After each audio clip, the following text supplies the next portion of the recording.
Hello, আসসালামু আলাইকুম guys, সবাই কেমন আছেন? আমি আলহামদুলিল্লাহ অনেক ভালো আছি। আসলে পৃথিবীতে যার কোনো মা নাই তার কোনো পৃথিবীতে কোনো দাম নাই। যেহেতু আমার মা ৩ মাসের রাইখা আমারে মারা গেছে, মাকে কখনো দেখিনি। আর মা মরলে বাপ হয় তাহলে এটা তো অবশ্য সবাই জানেন।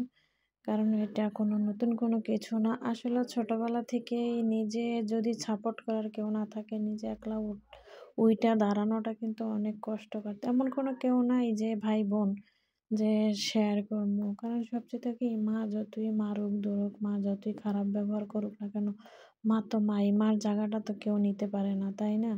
কারণ যাদের মা আছে তাদেরকে বলবো কখনো মা-বাপকে কখনো কষ্ট দিবেন না। পারলে নিজে না খাইয়া বাপ-মার হাসি ফুটাবেন কিন্তু তো কোনো কষ্ট দিবেন না। যেহেতু আমার কোনো মা নাই আমি এটা অনুভব করতে পারি যে আমার নিজে যে দাঁড়ানো আমার যে কতটা কষ্টকর একমাত্র আল্লাহ পাকই জানে। হয়তো যে জীবনগুলোর ভিতরে হারিয়েছি, হয়তো যদি এরকমেরই হইতো তাহলে হয়তো বাকি জীবনটা এরকমের যাইতো না যদি আমার মা থাকতো।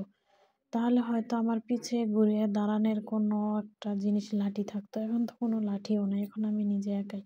যদি ভাইঙা যাই তাও আমি একা, আর যদি উইঠা দাঁড়াই তাও আমি একা।